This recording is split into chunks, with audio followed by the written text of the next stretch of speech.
Jingoistic chest thumping war mongering media, उसने एक और साइड पर एक्सपोज की इंडिया की वो जो बॉलीवुड का ड्रामा है वो उनकी फॉरेन पॉलिसी में भी है और वो उनकी मीडिया के अंदर भी है। वॉर खत्म करने में डोंट यू थिंक ज्यादा इंटरेस्ट इंडिया को होना चाहिए था? कहा यह जा रहा है कि it was the Indian side that went to the US to mediate. Indian media ने जो टेंडेंसी शो की है, what kind of ideas the state is working on? आपको क्या लगता है कि क्या लोग सोच रहे हैं? What are you trying to do with it? हमने जो जिस तरह बिहेव किया हमारे मीडिया ने और जो उनके मीडिया ने बिहेव किया, there was no comparison. Modi की स्पीच बल्कि उसके अंदर उसने लफ्ज यूज किया है, new norm between Pakistan and India is now new normal. International media इसको देख रहा है, वो ये बात करता है कि पार्टिजन विन्स है, क्योंकि वहाँ पे उन्होंने ऐलान कर दिया हम जीत गए, यहाँ पे हमने फील्ड मार्शल बना दिया, दूसरे काम कर दिए कि हम लोग जीत गए। चाइना ने और पाकिस्तान ने जो किया है, this is now a case study in military. Pakistan is a testing ground for Chinese weapons. Why does China spend so much और इतने ब्रदरली रिलेशन पाकिस्तान के साथ क्यों रखता है? जो BRI है, सीपेक उसका पार्ट है, बेल्ट एंड रोड। BRI के तो और भी बहुत सारे कॉरिडोर्स हैं, but that is your answer to me कि चाइना पाकिस्तान में इसलिए इंटरेस्ट ले रहा है कि यहाँ पे सीपेक चल रहा है। I want you to take a stand. आप एक जगह खड़े तो हो ना। यार मैं आपके कहने पे लूंगा स्टैंड। नहीं, आप खड़े ही नहीं हो रहे, आप जंप मार रहे हैं, कभी यहाँ जा रहे हैं, कभी वहाँ जा रहे हैं। Do you think China sees us as a satellite state? I would not use the word that. तो आप इमोशनल हो रहे हैं, मुझे आपसे वही वाइब आ रही है जो इंडियन मीडिया एंकर पर्सन से आती है। शुक्र है, लेकिन मैंने आपको ऊंची आवाज में भी बोलना शुरू किया। If you were to give one advice or message to Indian general people, I'm talking about the people here, so what would that be? Stop thinking that you're the center of the world. I would give a message to the Indians, और वो basically ऐसा famous dictum of जय शंकर साहब, उन्हीं की अल्फाज में मैं इंडिया के साथ मैसेज शेयर करना चाहूँगा कि India should get out of the illusion that India's problem are the region's problem, but the region's problem are not India's problem.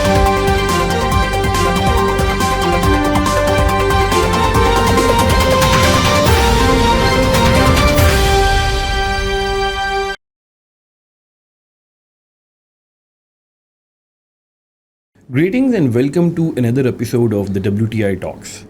आज हमने उसामा रिजवी को बुलाया हुआ है अपने पास जस्ट टू डिस्कस कि ये जो इंडिया और पाकिस्तान का एक कॉन्फ्लिक्ट पिछले दिनों हुआ है, उसकी वजह से लोकल रीजन के ऊपर south Asia, world, Pakistan, India and great power comparison को अगर देखा जाए तो क्या एक इम्पैक्ट जनरेट होता है। So Usama was during the war time, वो पाकिस्तान के अंदर ही थे, तो उन्होंने खुद भी वॉर को फील किया। तो पहली तो चीज़ है, मैं कॉन्ग्रेचुलेट करना चाहूँगा आपको कि एक तो वॉर से सही सलामत निकल आए और सेकेंडली पाकिस्तान के सेकंड फील्ड मार्शल भी अपॉइंट हो गए। तो that's a good thing for Pakistan. That is of course very positive development. So इस सिलसिले में आपसे बात करनी थी कि what are the first remarks, क्योंकि हम पोस्ट वॉर सिनेरियो के अंदर आ चुके हैं, तो how do you see all of that? देखें, एज अ इन चीज़ों को आई थिंक आप मुझसे काफ़ी बेहतर समझते हो, तो एज अ लेमैन या समवन हु ऑब्जर्व थिंग्स, मैं ये कह सकता हूँ कि this was a reality check for both of the sides. पहली चीज़ जो one of the things that I observed was that कि this was different than the previous, इनको स्कर्मिशेस तो नहीं बोल सकते, क्या बोलेंगे, बैटल्स बोलेंगे, लिमिटेड वॉरफेयर था। इसके अंदर जो टेंशन्स थी और जो फ्रीक्वेंसी थी और जो इंटेंसिटी थी, आई थिंक ये तीनों चीज़ें was more than what we have experience before. ठीक है, एंड टू द पॉइंट के जो US के जो प्रेसिडेंट हैं उन्होंने बीच में आके इंटरमीडिएट वो मीडिएटर के तौर पे रोल प्ले किया। One thing that I learned from TV interview, John Mearsheimer बोल रहा था उस पर, that was very interesting and I would like to have your opinion on this as well. उसने कहा कि जो लिमिटेड कन्फ्लिक्ट है जिसमें एस्केलेशन लेडर पे आप आहिस्ता आहिस्ता ऊपर जाते हैं, उसके अंदर पाकिस्तान के लिए फ़ायदा और इंडिया के लिए नुकसान क्या है कि limited conflict up until a point, जो कि पॉइंट बहुत ऊपर आता है, दोनों की कैपेबिलिटी सेम है। हम इस चीज़ को भूल जाएंगे, उनके पास ऑफ कोर्स पैसे ज़्यादा हैं, एम्यूनेशन ज़्यादा होगा, सब चीज़ें ज़्यादा होंगी, बट जब एक असल जंग के अंदर दोनों की capabilities up until one point are the same. But India को अपनी डोमिनेंस वो क्या करने के लिए, असर्ट करने के लिए जिस पॉइंट तक जाना है वो पॉइंट ऑफ नो रिटर्न है। अच्छा। फिर उसके ऊपर जो कन्फ्लिक्ट है वो ऑल आउट वॉर के अंदर आ सकता है, which of course neither plays out well for India nor for Pakistan. तो हैंस अभी ये देखा गया कि दोनों साइड्स लड़ी और नेचुरली, और ये इसके ऊपर सब मांगते हैं कि Pakistani side was dominant। CNN की आप रिपोर्ट देखो, आप एनालिसिस देखो, वो क्रिस्टीन फेयर वो भी आई हुई थी अर्नब गोस्वामी के शो पे। I would also like to talk about that guy as well, what a fool. अच्छा, उसका आप देखो तो सब लोग ये मानते हैं कि हमारी कैपेबिलिटी अच्छी थी। अच्छा, दूसरा ये कि अगर आप इकोनॉमिक्स की बात करें तो उसके अंदर ये जो स्टडीज़ आई थी उसमें भी ये देखा गया कि हर बंदा ये कहता है यार इंडिया की इकॉनमी तो बड़ी अच्छी है, तो पॉइंट ये था कि दोनों की इकोनॉमीज में जितना फ़र्क है तो जो इसका इम्पैक्ट है वो भी उतना ही ज़्यादा था डिस्प्रपोर्शनेट इंडिया की इकोनॉमी पे। 650 से 700 million dollar per day in case of all out war was the loss for India and 250 million was for Pakistan. 1% GDP loss, 40 Arab dollar for India, 1.4 billion dollars for Pakistan. तो ये जो एक skewed side थी ना पूरी दुनिया में, और हम लोग भी बैठ के बहुत ज़्यादा क्रिटिसाइज करते रहते हैं अपने कंट्री को, ठीक है वो काफ़ी पॉइंट्स पे है, I still do that, but in comparison एक चीज़ ये सामने आई कि it's not all that shabby, it's not all that bad. तो मेरी ऑब्जर्वेशन ये थी इसकी। नहीं, अच्छा, कंसिडरिंग द इकोनॉमिक साइड मैं इसलिए कहना चाहता हूँ, और वो ये कि यहाँ पर भी एनालिसिस हो रहे थे, वहाँ पर भी हो रहे थे, India was losing a lot जी, ठीक है। सो एक बेसिक जो economic understanding with respect to the country socio political and now strategic posture, वो हमें ये बात नज़र आती है कि if you have more to lose then you have more to offer जी। तो आई थिंक ये वॉर ख़त्म करने में डोंट यू थिंक ज़्यादा इंटरेस्ट इंडिया को होना चाहिए था, वन, एंड सेकेंडली क्या ये इस बात की तरफ पॉइंट आउट करती है कि उनकी economic policies were not in tandem with the foreign policy? देखें, हाँ, अभी ये दो चीज़ें, अभी CNN की I believe if I am not mistaken report भी थी जिसमें कहा यह जा रहा है कि it was the Indian side that went to the US to mediate, not the Pakistani side. Right. Because things got out of hand. They did not anticipate such a response from Pakistan, a befitting response कि जिसके अंदर वो थोड़े से हैरान हो गए कि अब क्या करें। और वो कौन सा मिसाइल होता है यार, वो S-400 सिस्टम है जो सरफेस एरिया टू जो होता है वो वाला एयर डिफेंस सिस्टम, वो उड़ गया उनका। पहली चीज़ ये। दूसरा ये, अच्छा, इंडियन डिस्प्यूट करते हैं वैसे इस बात को? ऑफ कोर्स वो करेंगे डिस्प्यूट, लेकिन I think there is some truth to this claim. दूसरी बात ये जो आपने इकोनॉमी की बात की और फॉरेन पॉलिसी की बात की, देखिए एक country says we are the largest democracy in the world, एक कंट्री जो कि सॉफ्ट पावर अपनी इमेज बहुत बढ़ाना चाहती है, made in India and heart of Asia और सब कुछ, that country is behaving the same as you know कि जो टेरिटोरियल एक्सपेंशनिज्म होता है उसके ऊपर वो हिंदुत्व का जो आइडिया है, it's not only regarding Pakistan, it's about Nepal, it's about Bhutan, it's about the whole subcontinent आगे तक है। वो हिंदुत्व के एक ही स्टेट होनी चाहिए, उसके अंदर एथनिक ये प्योरिटेनिज्म भी आ जाता है कि वो एक ही काइंड, जिस तरह वो कहते हैं हमारी हिंदुओं के भी दूसरी उसमें जो है वो भी नहीं रेसेस, वो भी नहीं उसमें सेफ। एक तरफ ये एक्सट्रीमिटी, ये एग्रेशन, ये टेरिटोरियल एक्सपेंशनिज्म की जो इंटेंशंस हैं जो वो हार्बर करते हैं, दूसरी तरफ मेड इन इंडिया और लोग आए और ये बनाए, they don't go hand in hand at all. They say a lot about Pakistani terrorism और ये यूनिवर्सिटीज़ ऑफ टेररिज्म बनाते हैं, बट द आउटकम जो वो कर रहे हैं उसका भी तो यही है, अनसर्टेनिटी है, इंस्टेबिलिटी है। और पूरी दुनिया में ये तो अब अच्छी बात है, सबको पता लगा कि जो jingoistic chest thumping war mongering media वो जो था उसने एक और साइड पर एक्सपोज की इंडिया की, वो जो बॉलीवुड का ड्रामा है वो उनकी फॉरेन पॉलिसी में भी है और वो उनकी मीडिया के अंदर भी है। वॉर को उन्होंने बॉलीवुड स्टाइल पे अटेम्प्ट करने की कोशिश की। तो क्या वो बंदर से लग रहे थे यार, वो जो कह रहे थे अब कराची की फोर्ट पे ये कर दो और वो कर दो, नॉट रियलाइजिंग के वो मेजर गौरव आर्या जी। वो क्या है यार, वो that I don't know even if is Gaurav Arya is a phenomena जो बरसात के बाद नॉर्मली नजर आता है आपको। ऐसे ही है। अच्छा, यहाँ पे अगर जियो स्ट्रेटजिकली मैं थोड़ा सा इसकी बात करूँ, because I really like your idea और मैं इसको रिकंसाइल करना चाहता हूँ, तो एक टर्म बड़ी आजकल हिट हुई हुई है, द रिजॉल्व पैराडॉक्स। अच्छा, हर कंट्री का ना एक रिजॉल्व होता है, how much they want to go towards brinkmanship. जो ब्रिंक्समैनशिप होती है कि आप क्लोज टू वॉर आ जाते हैं and then who will blink first.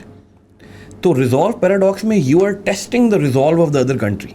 उसमें इंडिया हमारा रिजॉल्व चेक कर रहा था कि पहले उसने मिसाइल मारे, फिर ड्रोन फेंकना शुरू कर दिए कि पाकिस्तान कब तक करेगा। मैं मल्टीपल थ्रेशोल्ड इनके ब्रीच करता हूँ, स्पेशली न्यूक्लियर लेवल की और पाकिस्तान की स्ट्रेटेजिक लेवल की, वो सारे उसने ब्रीच किए और यही काम पाकिस्तान ने भी किया। फिर हमने भी इनको रिजॉल्व टेस्ट किया और ये सिंस 2020 से आप देखें, 2019 में जब पहली दफ़ा आया था मसला वो अभिनंदन वाला भी, उसके बाद भी वहाँ पे भी रिजॉल्व टेस्टिंग नज़र आ रही थी, यहाँ पे रिजॉल्व टेस्टिंग नज़र आ रही है।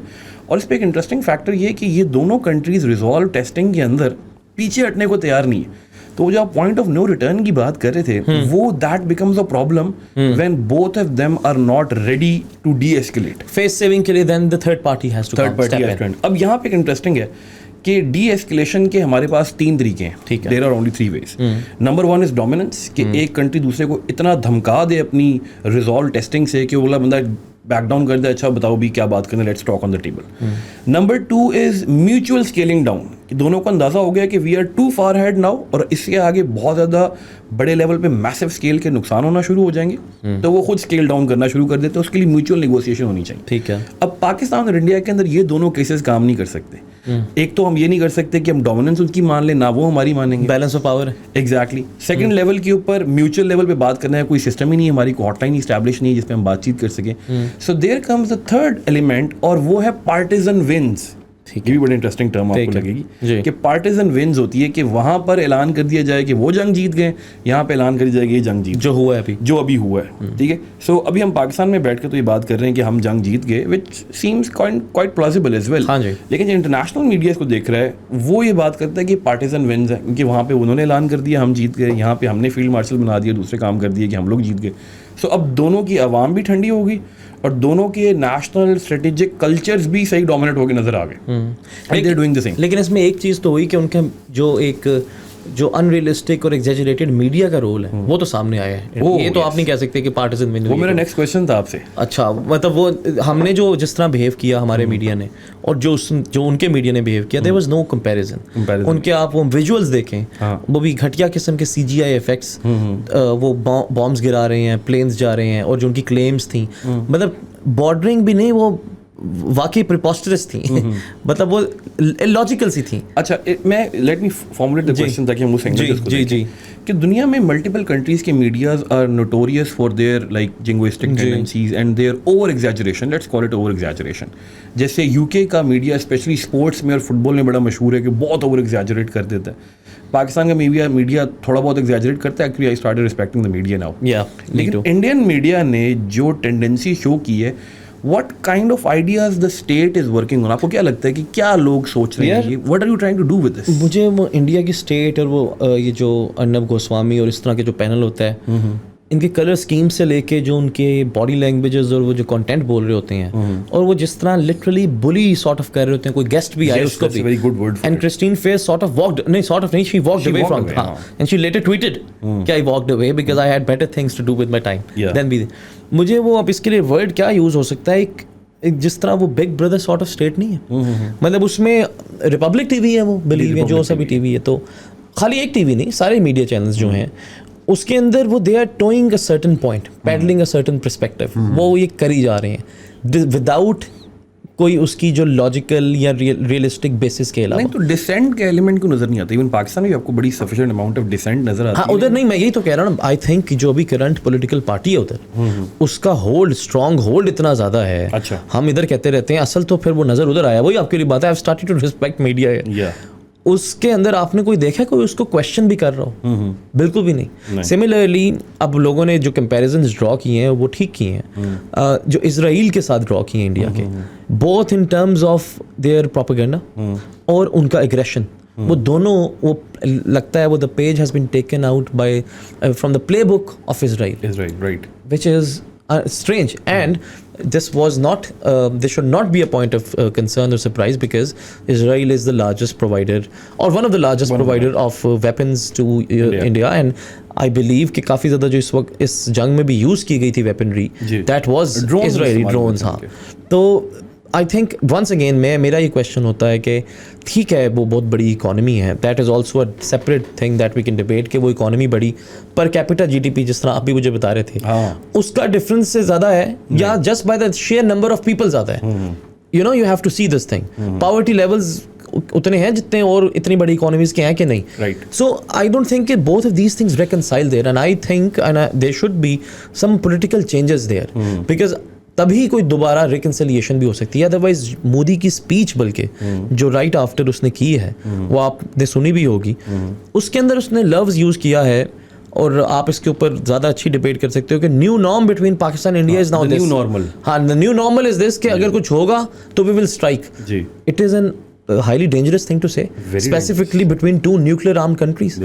And अगर अक्सर ये लोग बात करते हैं इंटरनेशनली पाकिस्तान के न्यूक्लियर उसके ऊपर कि यार स्टेबल हैंड्स में नहीं है और ये नहीं है, अब मैं उस रिपोर्ट का नाम बिल्कुल ज़हन से निकल गया है, उस पर मैट्रिक्स थे न्यूक्लियर हैंडलिंग करने के, उसमें Pakistan actually improved. I think one of the countries जो इम्प्रूव की थी 3-4 पॉइंट्स ऊपर गया था Right. अपनी न्यूक्लियर कैपेबिलिटी को। सिप्री की रिपोर्ट आप कह रहे हैं? शायद मुझे याद नहीं पड़ता, मुझे 2 साल पहले 1.5 साल पहले पड़ी थी। तो why don't we, this is the soft power ना, why don't we talk about India's aggression? Why don't we talk about India's hard-headedness? Right. Why don't we talk about their jingoism? And then they are also a nuclear country. क्या उनके हाथ में ये ज़्यादा unsafe नहीं है? क्योंकि अभी जो देखा गया है, जो पागलपन है वो तो उधर सबसे ज़्यादा है, Right. इधर उतना नहीं देखा गया बिल्कुल। दिस इज व्हाट आई से, एंड आई थिंक जिस तरह अभी वो उनका वो मिनिस्टर कौन है, शशि थरूर, वो गया है, उसने इंस्टाग्राम पे भी वीडियो लगाई है कि it is very important to speak against the atrocities we been subjected to blah blah blah. PM, हमारे पीएम भी जा रहे हैं, Azerbaijan and Turkey, both of the countries that actually were the first ones to support. I think we need to work on this more as a country. Institutions that हमने एक पूरी committee बनाई हुई इस काम के लिए। मतलब इसका जो मीडिया नैरेटिव है वो हमारा बहुत स्ट्रांग होना चाहिए, and we need to tie this down with their nuclear facilities. Power पे आपसे बात करना चाहूंगा अभी, let's stay on the topic. और मीडिया वाला मसला ये है कि आई थिंक मीडिया इतने अरसे से, I think I want to divide Modi into phases. One Modi was जो 2014 के बाद है 2020 तक, एंड आफ्टर 2020 हमें एक बिल्कुल डिफरेंट काइंड ऑफ मोदी का स्टाइल नजर आता है गवर्नेंस का। उसमें असर्टिवनेस ज़्यादा है, जिंगोइस्टिक टेंडेंसीज ज़्यादा है। सो वो जो फैशिस्ट वाला आइडिया एक हम रेटोरिक के तौर पे इस्तेमाल करते थे नरेंद्र मोदी के लिए, वो अब डोमिनेट होता हुआ नज़र आ रहा है कि because they are using the they're using the playbook of world politics to force themselves and their people to vote in a certain way। क्योंकि वो गुजरात वाले इलेक्शन थे और दूसरी जगह पर जो प्रॉब्लम्स थी उनको, फिर यूथ का जो मसला स्टार्ट हुआ कश्मीर के अंदर, उसको भी एड्रेस करने के लिए आपने ये काम किया। तो मीडिया का एक मतलब media is acting as the fourth state का टूल बन गया और उनको हेल्प आउट कर रहा था अपना काम करने के लिए, और वो सारी टेंडेंसी से हमें नज़र आती। लेकिन लेट्स सही कि अगर जो डी एस्केलेशन की हम बात कर रहे थे, और जब हम देखते हैं 6 मई के बाद से काम शुरू हुआ था, तो डी एस्केलेशन करने के लिए तो मल्टीपल आइडियाज़ बात की जा रहे थे। इसमें मैं एक आइडिया शेयर करूँगा क्राइसिस बार्गेनिंग का। ठीक है, जब आपके पास क्राइसिस आ जाता है ना, इनके पास क्राइसिस आया पहलगाम वाला, हमारे पास एक अटैक आ गया, तो क्राइसिस बार्गेनिंग की पोजीशन होती है कि आपके पास कौन सा क्राइसिस है, उसमें से क्या लेवरेज निकाली जा सकती है, और फिर हमारे पास कौन सा क्राइसिस है, उसमें से क्या लेवरेज निकाली जा सकती है। ठीक है, एंड दैट वाजंट हैपनिंग क्योंकि इंडिया पाकिस्तान एक दूसरे से बात नहीं करते। तो डी एस्केलेशन करने की जो नॉर्मल रूट्स हैं वो भी हमारे पास ऑफ हुए हैं। तो जब मोदी साहब ये बात करेंगे कि एक न्यू नॉर्मल इस्टेब्लिश कर दिया, the new normal is by the way, हमारे उन ऑडियंस की जिनको नहीं पता, न्यू नॉर्मल मोदी साहब ने कहा है कि अब यही एक नई सिचुएशन है जो पाकिस्तान इंडिया के दरमियान रहेगी कि जब पाकिस्तान को टेररिस्ट अटैक करेगा, हमारे वो भी allegedly, तो वो उसको टारगेट करेंगे आके। And that is such a shallow policy from strategic perspective कि you are going to target certain areas अपनी मर्जी से, और पाकिस्तान आराम से बैठा रहेगा कि अच्छा यार ये तो टेररिस्ट को मार रहे हैं। और उसके लिए आई थिंक एक बड़ा हैवी हैंडेड जवाब देना बड़ा ज़रूरी था, क्योंकि जो सर्जिकल स्ट्राइक्स वाला इशू है ये सिंस 2010 चल रहा है हमारे पास। उस दौर में 3-4 हुए, बड़ा तो हमें अभिनंदन वाला एक नज़र आया। तो ये एक nip the evil in the bud वाला काम जो कर लेना चाहिए था, बताना अपना ज़रूरी था, लेट हो गया। लेकिन अभी भी बताना ज़रूरी था अपनी सुप्रेमेसी या एक शो करने के लिए। अच्छा, आप सॉफ्ट पावर का मेरे से पूछ रहे थे। सॉफ्ट पावर में आपसे बात करता है कि India was working very good since 2015 अपनी सॉफ्ट पावर के ऊपर। टेक बूम आ रहा है, the new silicon valley, made in India, और सिलिकॉन की तमाम जो बड़े बड़े टेक जाइंट्स है पास वो इंडिया के आगे। So how do you see that कि अब इस पूरे पोर्टफोलियो में इंडिया पाकिस्तान वॉर के बाद, इर्रिस्पेक्टिव के हु वॉन और हु लॉस्ट, वैसे वी नो हु वॉन, तो उसमें आप इंडिया की रोल किस तरीके से देख रहे हैं, how will it position itself, और उनकी क्या सॉफ्ट पावर को धक्का लगा?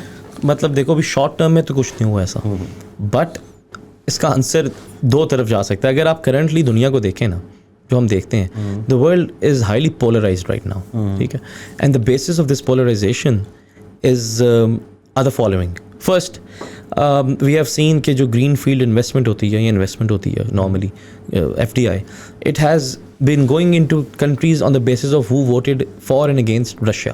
ठीक. The second is the countries those who engage with or those who do not engage with countries that are sanctioned or not. इसी की extension. ठीक है. अब रीजन ये मतलब majority because US led world order के अंदर जहाँ सैंक्शंस एक कंट्री लगा सकती है जिसका कौन सा led world US led world order के अंदर, let's be clear on that, let's be clear, which is deteriorating faster, very fast, ठीक है। उसके अंदर जो डॉलर की एक पावर है वो तो अनप्रेसिडेंटेड है। उसके अंदर आप ये 2 बेसिस देखते हो दुनिया के डिवीजन की, ठीक है। बट इसके साथ इंटरेस्टिंग चीज़ मैं आपको भी बताऊँ ना कि Russia and Iran both are sanctioned, still their oil and gas revenues and budgetary things are going very well. Which leads me to the second point कि एक तरफ अगर ये है तो दूसरी तरफ रीजनल उसको आप कोएलएस बोल दो या एग्रीगेशन बोल दो या स्ट्रेंथनिंग बोल दो, ये रीजन फिर बहुत ज़्यादा स्ट्रेंथ हो रहा है, क्लियर डिवीजन आ रही है। तो अगर आप रीजन के अंदर बात करो तो इंडिया वही उन्हीं पावर्स, उन्हीं कंट्रीज, उन्हीं स्टेक होल्डर्स के साथ अलाइन रह जाएगा जो कि यूएस के साथ हैं, ठीक है। और वो वाली कंट्रीज, कंपनीज, एसोसिएशंस और वो प्रॉस्पेक्ट्स आहिस्ता आहिस्ता निकल जाएंगे अगर इंडिया अपने इसी एग्रेशन पे रहता है, जो कि इस रीजन में चाइना के साथ अटैच्ड है, रशिया के साथ अटैच्ड है, ठीक है। We also need to remember China has a border dispute with India, so that also plays out really well for us, for Pakistan, ठीक है। तो ये जो डिवीजन है ना दुनिया में, ये हालात इस तरह के बन रहे हैं कि ये जो नेशनल इंटरेस्ट्स हैं वो बड़े ही ज़्यादा ऐसे करके एम्बोस होते जा रहे हैं ऊपर, आइडियोलॉजीज नीचे ब्लर होती जा रही हैं, बिल्कुल ब्लरी हो गई हैं। और ये जो नेशनल इंटरेस्ट है, सिक्योरिटी है, हर तरह की फूड, वाटर, एनर्जी, नेशनल, ये एम्बोस होती जा रही है। वो जिसके लिए हेल्प करती है, जो उसके साथ अलाइन होना चाहता है वो हो जाता है। Iran exported its largest amount of oil to China recently, despite being sanctioned a lot. Russia did the same, but China does not care about those sanction, right? मैं वही कह रहा हूँ ना। तो आप देख रहे हैं दो पार्ट्स बन रहे हैं, दो डायरेक्शंस हैं। उस डायरेक्शन में मुझे ये लगता है, और हमें ये करना चाहिए और ज़्यादा करना चाहिए इस पे, कि we need to highlight this unreasonable and illogical side of India, ठीक है, और this fascist side of India, ताकि ये वाली जो इन्वेस्टमेंट्स हैं, और वैसे भी do you know this, India के अंदर the FDI scene has been not very good from the previous few years.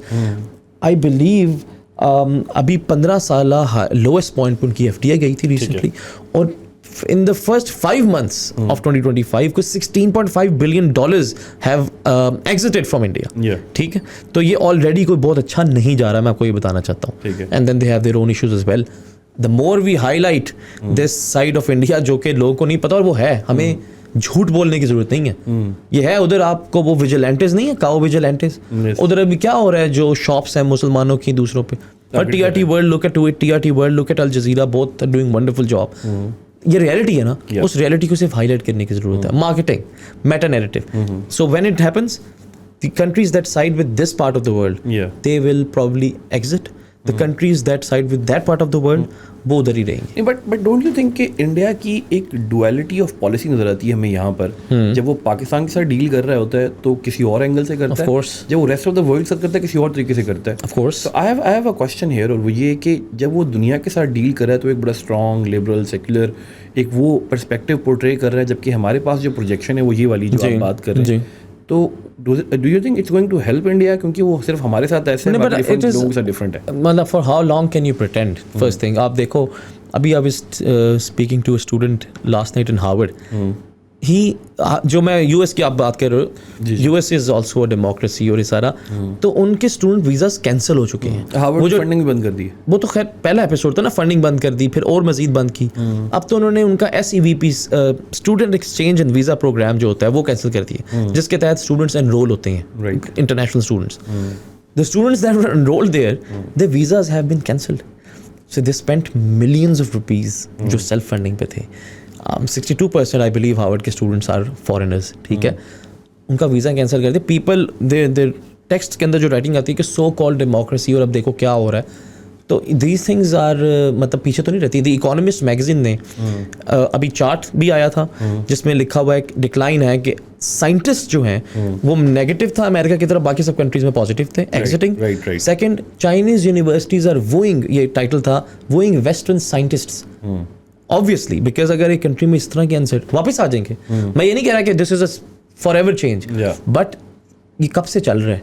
2018 में आया था पहली बार, बट करते करते उसका इम्पैक्ट आपको नजर आ रहा है ना। One event that is happening in Harvard and associated with the whole tendency of USA, वो उनका शायद नेशनल नैरेटिव का और जो नेशनल सिक्योरिटी का इशू उसके साथ भी रिलेट करता है ना। नहीं करता। मैं आपको कॉपिंग द सेम, मैं आपको ये बताना चाह रहा हूँ कि जब द सेम प्लेबुक जो कि चाइना इस्तेमाल कर चुका है, लेकिन मैं कह रहा हूँ अभी जो कर चुका है, हम उसमें डिबेट में भी कहते हैं, अभी देखते हैं ना आप एज इज, अभी राइट नाउ दुनिया कैसी है।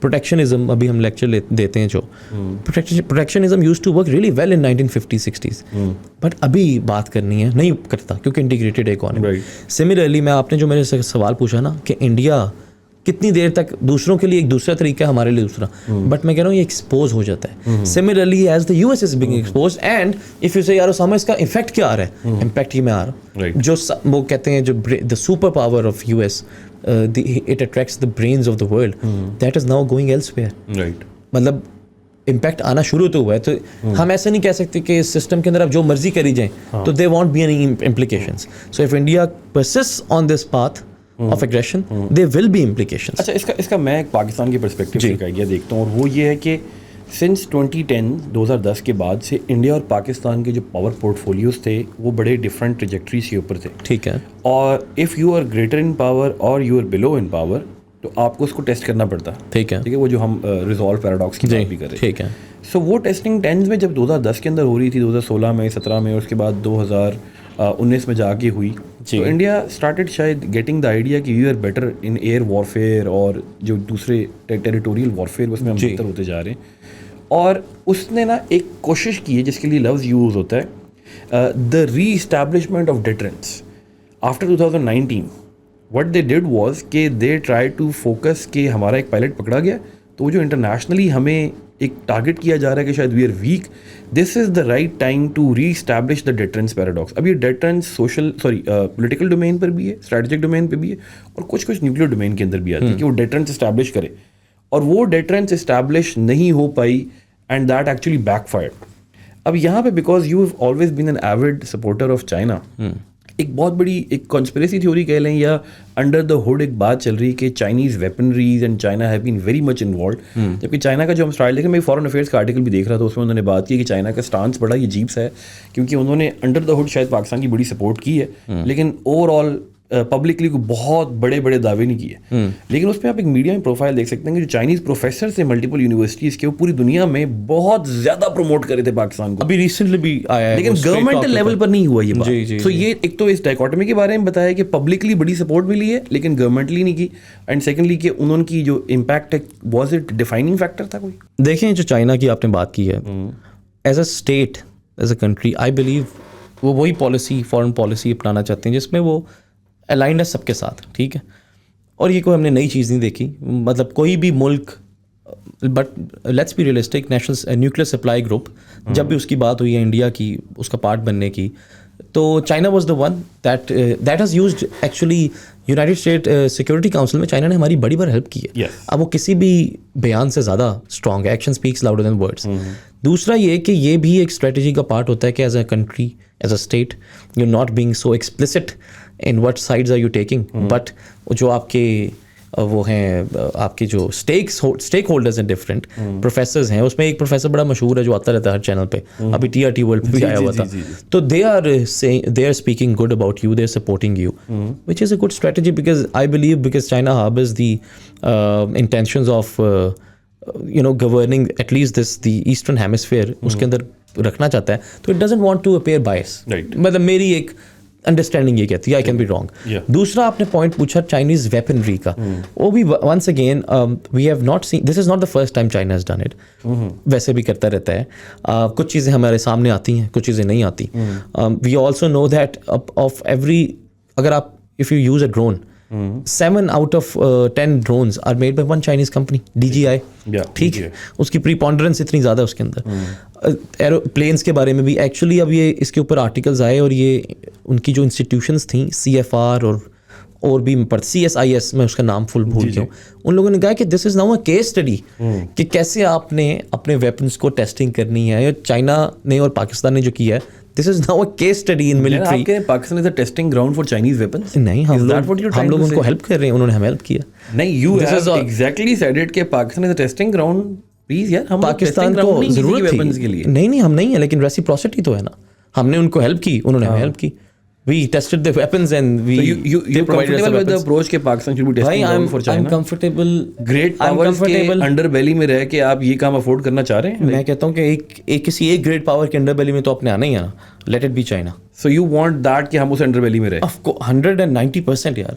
फिर बहस कहीं और चली जाएगी. ये हमारी आपकी मेरी इंक्लिनेशंस के अलावा ये रियलिटी की बात है. रियल पॉलिटिक उसकी बात है. ये जियोग्राफी के प्रिंसिपल पे देख लो, हर लिहाज से डिप्लोमेसी के लिहाज से देख लो, इन्वेस्टमेंट के लिहाज से देख लें, राइट। तो व्हाई नॉट। अच्छा, यहाँ पे मेरा एक क्वेश्चन है जो कि इनफैक्ट पाकिस्तान के बहुत सारे लोगों का क्वेश्चन है, हमें लास्ट टाइम भी काफ़ी लोगों ने इस पर कमेंट किया था, मैं वही पूछूंगा, why does China spend so much और इतने ब्रदरली रिलेशन पाकिस्तान के साथ क्यों रखता है? कोई टैंजिबल रीजन तो देना।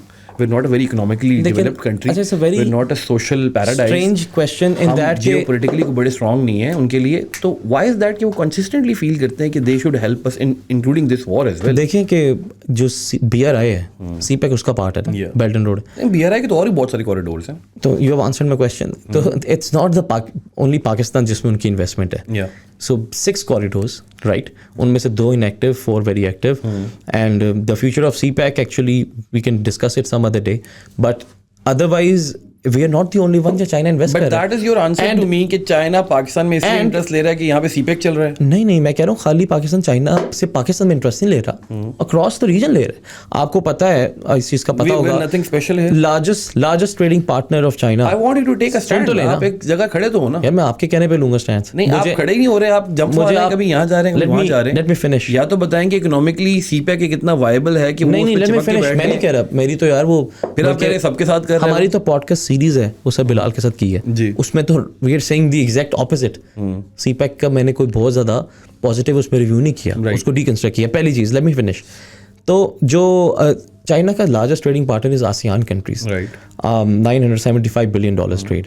That is why we saw Chinese president visiting Vietnam for 3 days, Myanmar for 3 days। तो हर जगह हो रहा है। आपका फोकस पाकिस्तान पे अगर है, लेकिन बात सुने ना जी, उस टाइम पे फिलीपींस में इश्यूज चल रहे थे, उसमें कोई बहुत ज्यादा इंटरफेरेंस नजर नहीं है चाइना की।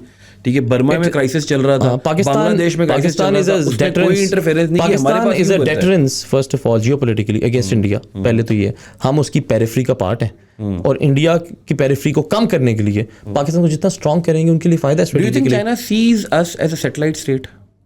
I would not use the word that. मैं कह रहा हूँ पेरिफेरी, मैंने जो वर्ड यूज किया, that is the close to the satellite state, satellite state.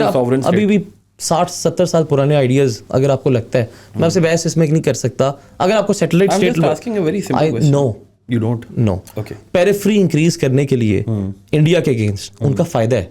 अगर पाकिस्तान स्ट्रांग होगा, इंडिया की जो पेरिफेरी है वो शॉर्ट होगी। सबसे पहली चीज core and periphery. Why Pakistan only? और दूसरी चीज ये Why not India? Why not? नहीं, बांग्लादेश, नेवर इंडिया। इंडिया के साथ तो नेवर इंडिया, बिकॉज इंडिया के साथ तो उसका कन्फ्लिक्ट है। Pakistan because it's a nuclear power as well. दूसरा ये कि China wants to develop its east as well, ठीक है, और western region as well, and that borders with us.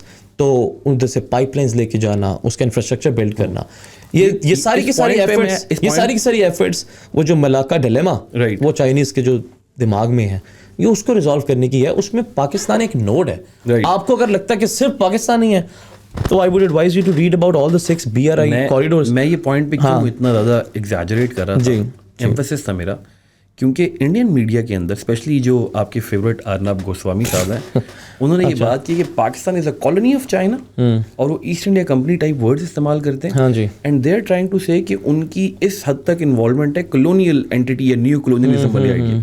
So I wanted to make clear. ये क्या I wanted to make clear to everyone कि it's not just मेरी one बात सुने, एक सफेयर नहीं है। उसको सुनते हैं या जो ये समझते हैं, आपको मैं दिए हजारों आर्टिकल्स, यार मतलब literally articles by the western and in the western क्या कहते हैं outlets, by the western scholars in the western, they have debunked this myth. We are not ये कॉलोनी, These things are पहले की बातें हैं, अब नहीं यूज होती है, अब आगे चीजें हैं यार। हम क्या हम लोग चाइना के ऊपर डिपेंडेंट हैं? बिल्कुल हैं। तो अगर उस पर नहीं होंगे तो क्या लगता है आपको हम इंडिपेंडेंट होंगे?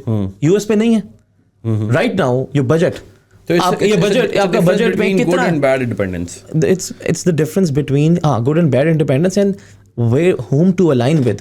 I would 900 times say कि yes, we should align ourselves with China. We should. Because it's a rising power. Right. On 32 indicators. Not once. एक और तरीका ये भी होता है कि jumping on the bandwagon. Jumping on the bandwagon कर दें. Yeah, we like the bandwagon. हमारा the point is to provide good standard of living to the people. Yeah. बस ठीक है।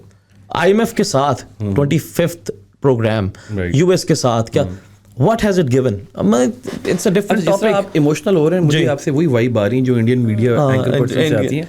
शुक्र है, लेकिन मैंने आपको ऊंची आवाज में भी बोलना नहीं शुरू उससे किया, ऊंची क्योंकि आवाज में बोलना नहीं शुरू वो सबसे बड़ी बदतमीजी जो वो करता है वो ये करता है, he starts shouting. Okay so if because हमारी काफ़ी सारी ऑडियंस इंडियन व्यूअर, मुझे पता है इस टाइम आपने बोल के उनके काफ़ी ज़्यादा उनके जो औसान है ख़ता कर दी हैं. जी. If you were to give one advice और message to Indian general people, talking about the people here, तो what would that be? Stop thinking that you're the center of the world.